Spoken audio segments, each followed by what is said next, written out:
नमस्कार। देश काल में आपका स्वागत है। मैं हूं मुकेश कुमार। दोस्तों, जब से कांग्रेस पार्टी के वरिष्ठ नेता और नेता प्रतिपक्ष राहुल गांधी को हत्या की धमकियां मिलने लगी हैं, उनको उनकी जुबान काट कर लाने वाले को इनाम देने की घोषणा की गई है, या बीजेपी के राज्यसभा सांसद द्वारा जीप जलाने की बात कही गई है, तब से राहुल गांधी की सुरक्षा को लेकर सवाल खड़े हो गए हैं, बल्कि चिंताएं बढ़ती जा रही हैं। कांग्रेस पार्टी के अध्यक्ष मल्लिकार्जुन खड़गे ने प्रधानमंत्री मोदी को चिट्ठी भी लिखी इस बाबत, और पार्टी ने न केवल एफआईआर दर्ज कराई है, बल्कि सार्वजनिक रूप से मांग की है कि उनके ऊपर खतरे को देखते हुए उनकी सुरक्षा बढ़ाई जाए, उस पर पुनर्विचार किया जाए। अब ये सुरक्षा का मामला है जिस पर आज हम बात करने वाले हैं कि इस समय राहुल गांधी को किस तरह की सुरक्षा मिल रही है, और क्या उसको अपग्रेड करके ऐसा बनाया जा सकता है जिससे वो ज़्यादा सुरक्षित हों। पूर्णतः सुरक्षित तो कोई नहीं होता, क्योंकि हमने देखा है कि इंदिरा गांधी बहुत सुरक्षित थीं, लेकिन 1984 में उन्हीं के गार्ड्स ने उनकी हत्या कर दी थी। तो ये अंग्रेज़ी में कहा भी जाता है कि who will guard the guards, guards को कौन देखेगा। खैर, ये तो एक अतिरेकपूर्ण स्थिति होती है, लेकिन सामान्य तौर पर अगर चुस्त चाक चौबंद सुरक्षा व्यवस्था हो तो हादसों की संभावना घट जाती है। यहाँ यही बात हो रही है।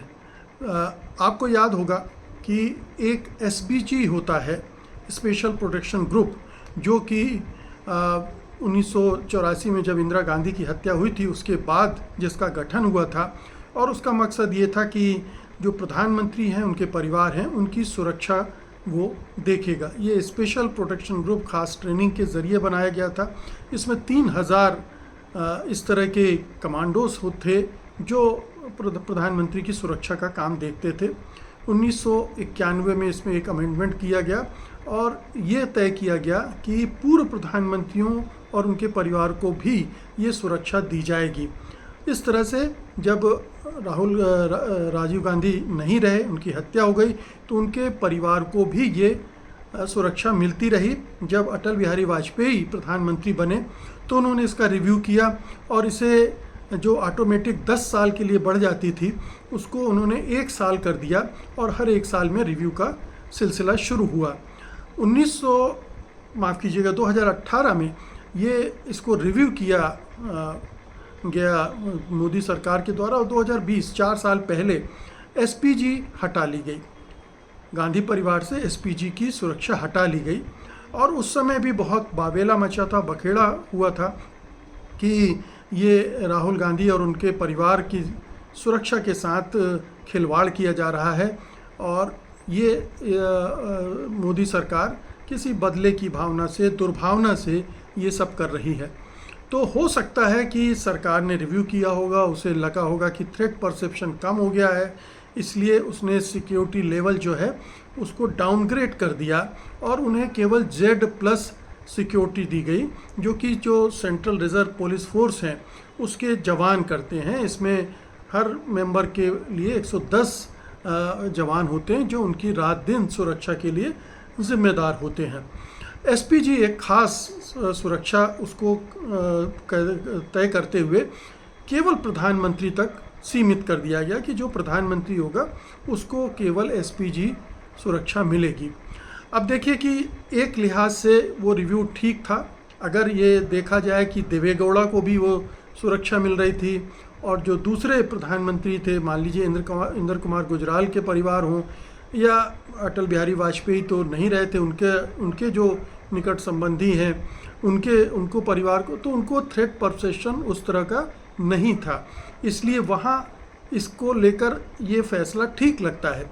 लेकिन हम जानते हैं कि गांधी परिवार ने अपने 2 सदस्य खोए हैं आतंकवाद की वजह से।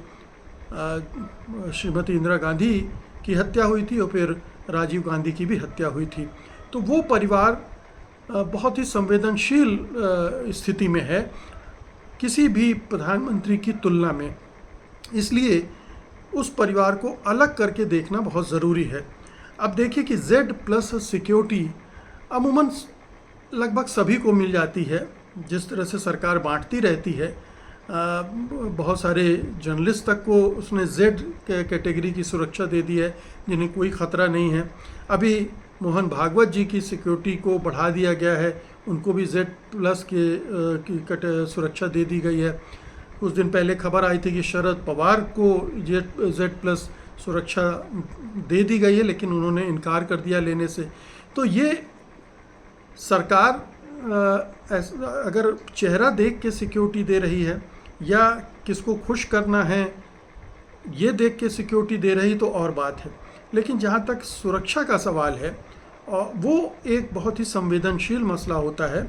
और हम सब जानते हैं कि अगर राहुल गांधी को कुछ होता है तो इस देश में किस तरह का बवाल खड़ा हो सकता है, और इस सरकार की भी बदनामी होगी, देश में भी दुनिया में भी, न केवल सरकार की, प्रधानमंत्री की और पूरे संघ परिवार की, कि वो एक ऐसे परिवार को सुरक्षा नहीं दे पाया जिसके दो सदस्य आतंकवाद के शिकार हुए हैं।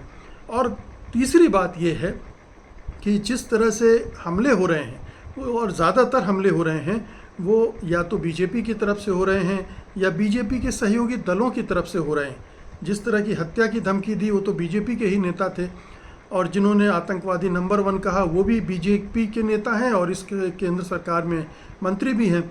इसलिए ये इसी उलटकर उन्हीं पर आएगा कि इन्होंने सुरक्षा कम की, सुरक्षा को बढ़ाया नहीं, उसे चाक चौबंद नहीं किया, और इन्होंने ही माहौल बनाया जिसकी वजह से इस तरह का कोई हादसा घटित हुआ।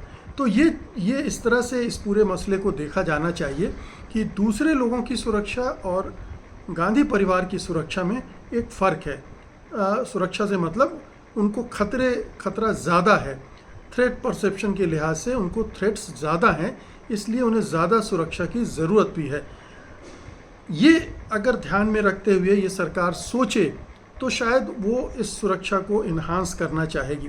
आपको याद होगा अभी जब राहुल गांधी ने संसद में भाषण दिया था तो उसके बाद एकदम से जो उनका निवास है उसके आसपास बड़ी संख्या में पुलिस तैनात कर दी गई थी, इस आशंका को देखते हुए कि उनके भाषण से कहीं उत्तेजित होकर संघ परिवार के लोग किसी तरह का हमला करने ना पहुंच जाए या किसी तरह की ऐसी गतिविधि वहाँ न करने लगे जिससे इस परिवार को नुकसान हो सकता हो। तो आप देखिए कि जब एक भाषण की वजह से ये स्थिति बन गई थी और इस तरह के उपाय करने पड़े थे, तो अगर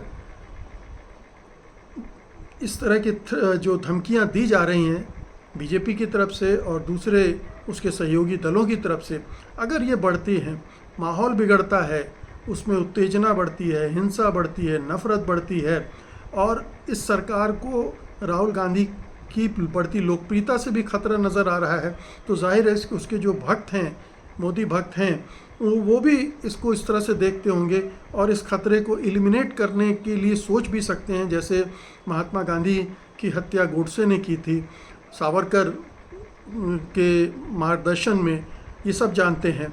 तो कहीं ऐसा ना हो कि वो स्थितियाँ दोबारा बन जाएं और उसमें जो ब्लेम आएगा वो प्रधानमंत्री मोदी पर आएगा, उनकी सरकार पर आएगा, उनकी पार्टी पर आएगा और पूरे संघ परिवार पर आएगा, पूरे जो सत्तारूढ़ गठबंधन है उस पर आएगा।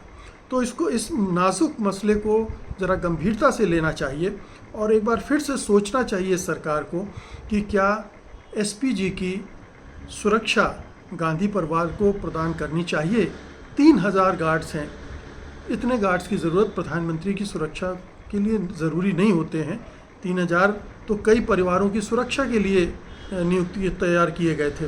तो अगर इस परिवार को सुरक्षा की ज़रूरत है तो उनको वहाँ पर उपलब्ध कराई जानी चाहिए जब तक कि ये थ्रेट हट नहीं जाता है। हो सकता है कि साल भर में माहौल बदल जाए, 2 साल में माहौल बदल जाए, इसको फिर से रिव्यू किया जा सकता है, वो डाउनग्रेड की जा सकती है, या उस समय जो भी परिस्थितियाँ इजाज़त दें उसके हिसाब से कदम उठाए जा सकते हैं। लेकिन आज की तारीख में ये बहुत ज़रूरी हो गया है कि मोदी सरकार इसको पूरा रिव्यू करे और देखे कि कहीं से कोई ऐसी वारदात ना हो जाए, हादसा ना हो जाए जो देश को कलंकित करे, आपकी सरकार को, आपको कलंकित करे। और इस देश में अगर अशांति, अस्थिरता पैदा होती है उससे देश को नुकसान होता है। अंतर्राष्ट्रीय जगत में भारत की छवि खराब होती है, ये सब बहुत ही, इस पूरे मसले के बहुत सारे पहलू हैं। ये सिर्फ एक परिवार की सुरक्षा का मसला नहीं है, एक व्यक्ति की सुरक्षा का मसला नहीं है, ये पूरे राष्ट्र की प्रतिष्ठा का भी सवाल है, इस सरकार की प्रतिष्ठा का भी सवाल है। इसको इस तरह से अगर प्रधानमंत्री सोचें तो उन्हें निश्चित रूप से गंभीरतापूर्वक राहुल गांधी और उनके परिवार की सुरक्षा को रिव्यू करना चाहिए और उसे जिस हद तक इन्हांस करने की ज़रूरत है, उसे बढ़ाने की ज़रूरत है, उसमें सुधार की ज़रूरत है या एसपीजी देने की ज़रूरत है, फिर से वो दी जानी चाहिए। बहुत बहुत शुक्रिया आपका, धन्यवाद, नमस्कार।